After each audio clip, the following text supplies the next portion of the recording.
Hi! Hi friends, welcome back to Elf Toys. Today I'm back with another custom doll transformation. I know it's been a while since my last video.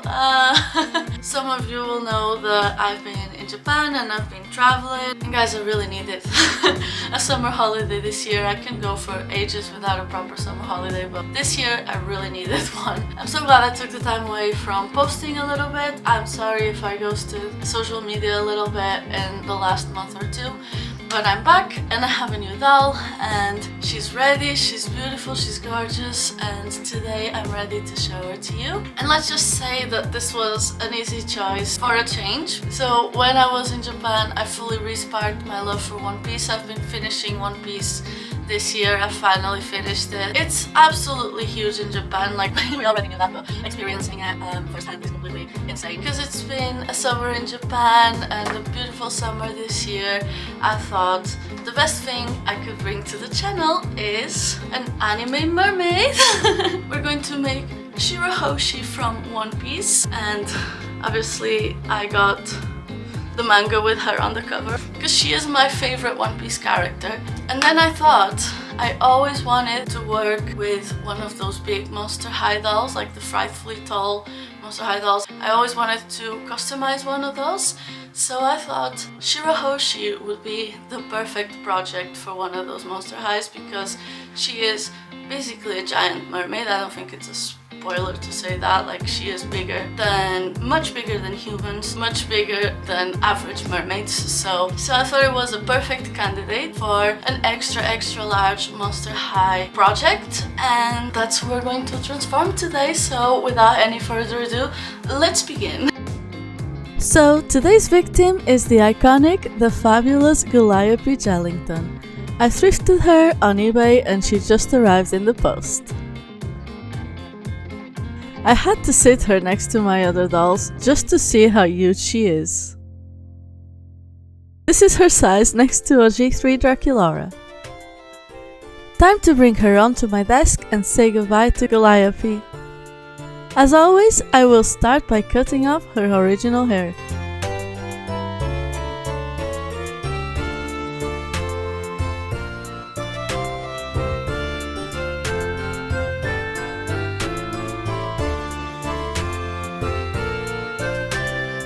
The hair is gone and I can now erase her factory face paint. For this, I'll use acetone and a cotton pad. I always try to get a nice face print on my dolls, and then I use more acetone and cotton pads to remove the rest. I also use Q-tips to remove the last details.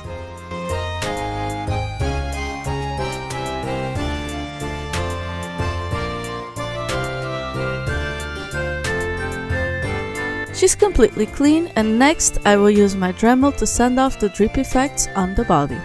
I've also taped the legs together since they'll be covered by the tail.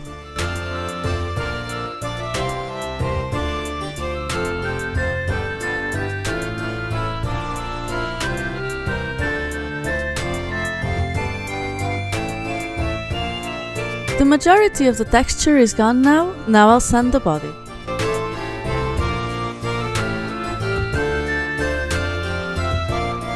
I can already see a massive difference between both sides. After sanding, the final result is quite smooth. Now I will take some hot water and heat up the doll's head.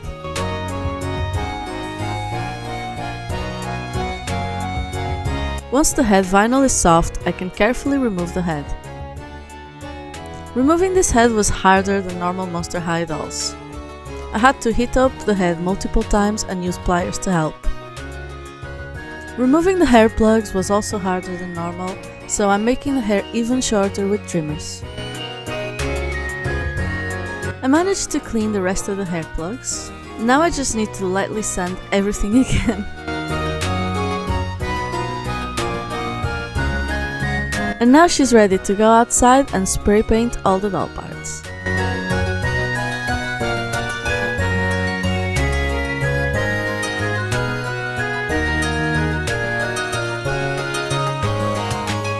With the body ready, I can start working on her wig. I've already made the wig cap and painted it pink to match the hair. Now I'm taking some pink wefts and I will start applying them to the wig cap, using universal glue and starting from the base.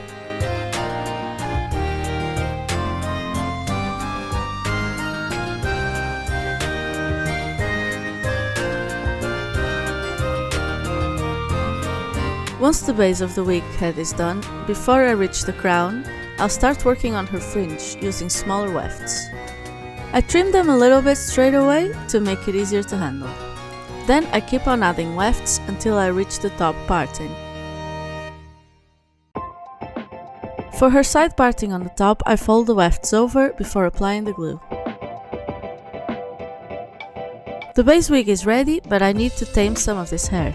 For that, I'm going to steam the wig using my iron.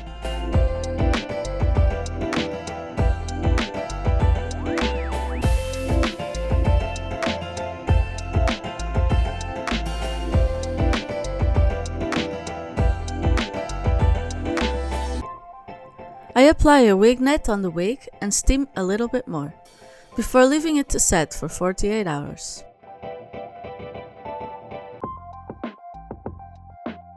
After setting, the wig looks a lot nicer and now I can style it. I start by trimming the fringe and then I give her some shorter front pieces.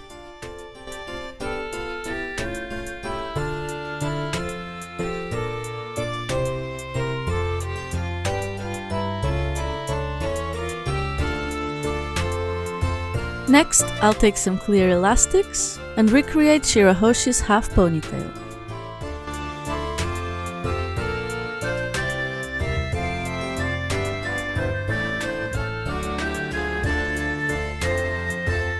Then I keep working on the fringe until I'm happy with it. Now I'm going to start working on the hair accessories. I'm making Shirahoshi's golden fish hairpiece. I cut it out of EVA foam, I marked some details on the foam, then I primed the foam with Mod Podge, painted golden, and then I finish it by sealing it with UV resin.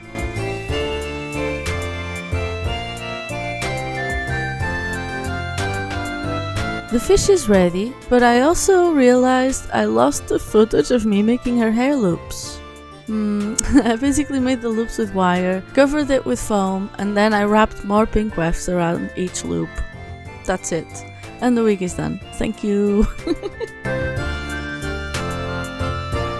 Before I blush the body, I'm gonna work on her outfit. I start by wrapping the doll and I freehand the patterns onto painter's tape.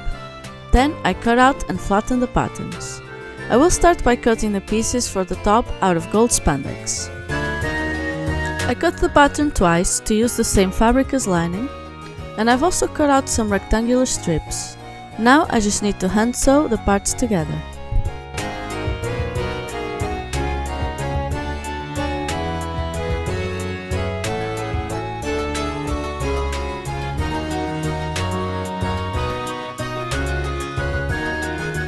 And I repeat this step with the other piece.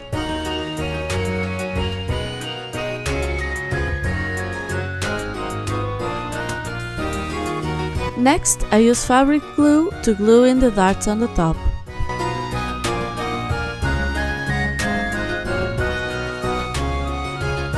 Then I join the front and the lining pieces right sides in. Next, I'll prepare the golden trim for the top. I fold one of the rectangle strips together and I use a gathering stitch to create a flouncy frill. Then I add the frill to the top hem of the top on both sides.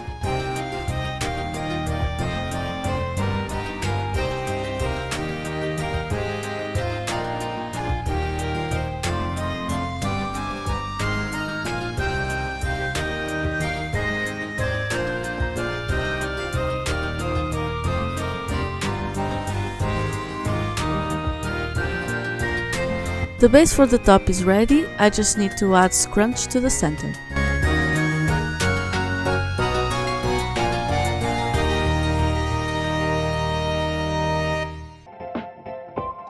The stitching is still visible, so I'll add the last golden strip over it later. First, I will take some pliers and golden wire and create the structure for her floating scarf slash top strap slash magical mermaid thing. Now I'll add some velcro to the back of the top to create the closure.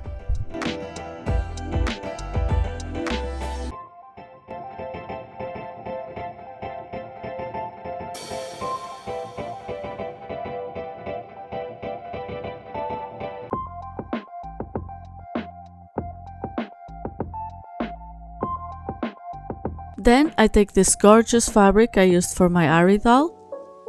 I cut a long strip, fold it in half, sew it, turn it over, and then I just feed the golden wire through the fabric.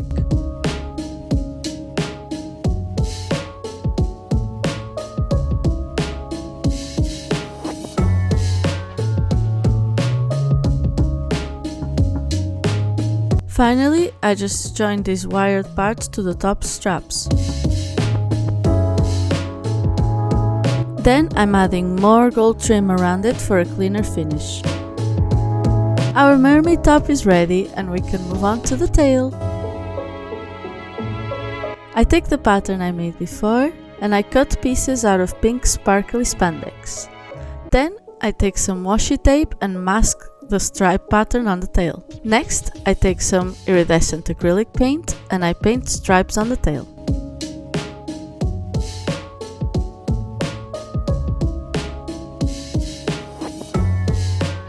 I did about 3 coats, and when it's fully dry I can remove the tape.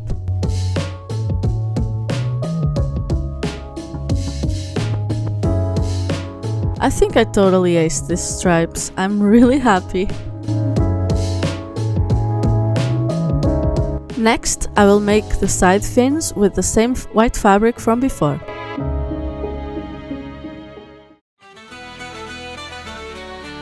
Now I pin everything in place, right sides in, and sew along the edge.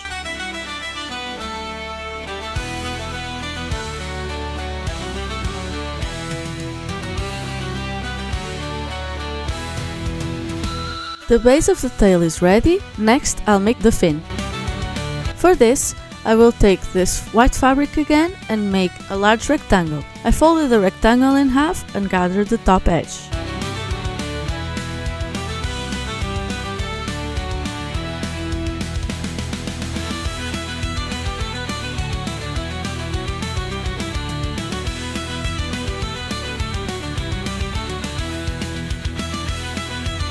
Next, I sew a scrunch down the middle to create the fin shape. Anime mermaids have really flowy fins, so I wanted to keep it light and clean. I glued the fin to the tail and also added some white trim to the top of the tail. And we've got a Shirahoshi tail! Next, I'll make her waist accessory using the same white fabric. I'll take some elastic and adorn with orange beads.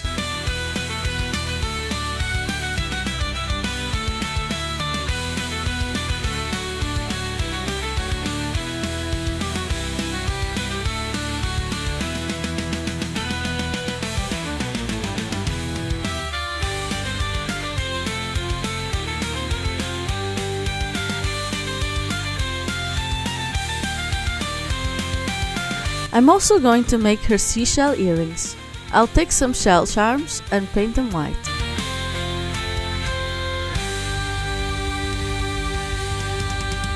I take 2 jewelry eye pins and add matching beads. When the shells are dry, I add sparkly nail varnish to the top.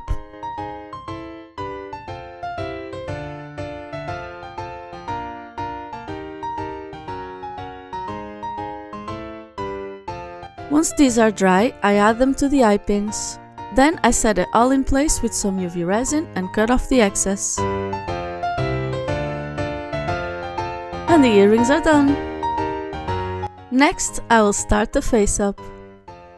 I really want to improve the quality of my face-ups, so I've been trying new things. I've seen doll artists using mechanical pencils for the face sketch, so I'll try this technique this time. After the base sketch is ready, I start blushing the doll.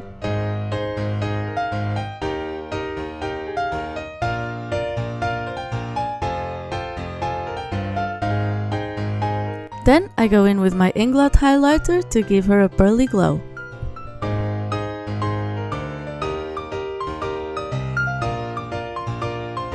Then I continue blushing her with eyeshadows and soft pastels.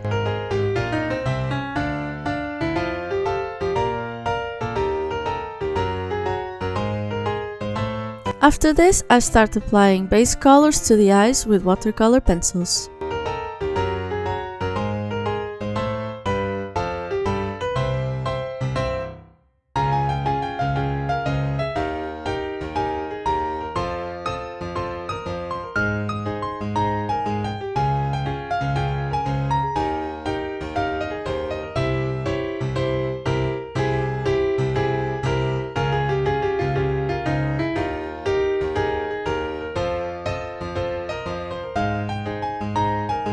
I'm trying to create very big cartoony eyes, although I don't want them to be anime eyes.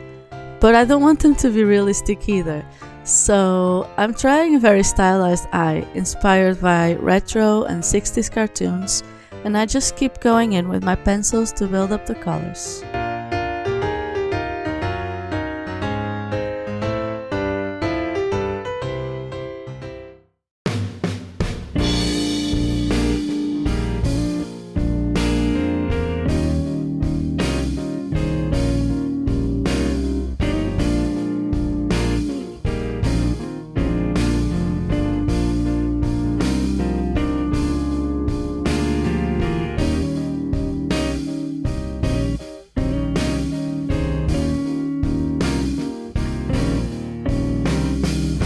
Finally, I start adding black for the eyeliner.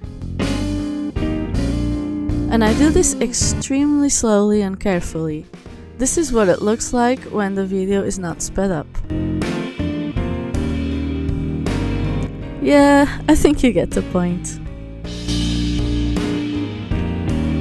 I also like to add freckles to all of my dolls.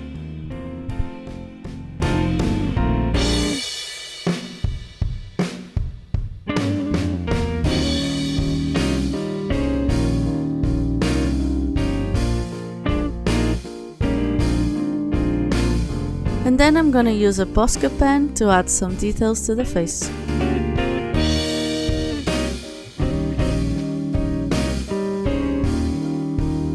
And after some final details, I will gloss her eyes with UV resin.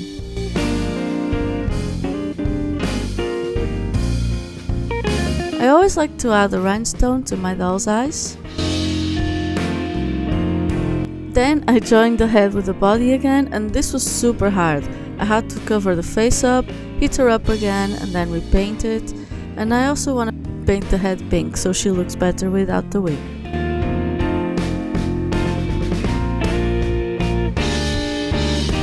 And after all needed touch-ups, the face is complete.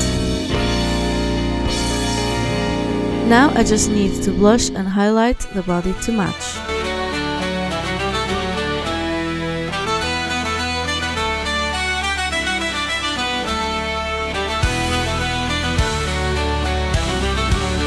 Everything is ready, and now I can put the doll together.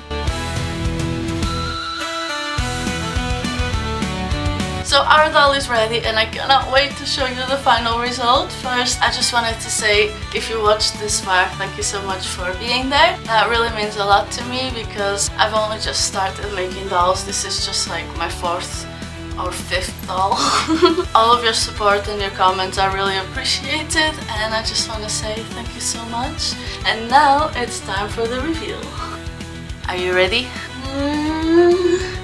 Oh my god, guys, look at the size of this doll. Of course, I'm going to do some close-ups and show you her face and the details better in a bit. This is the biggest doll I've ever owned or customized, and she is so gorgeous. And that's it, guys. I really hope you enjoyed today's video, and I promise the next one will come much sooner. I won't make you wait 2 months again, and I've got some surprises planned already, so I hope to see you there. And until then, bye!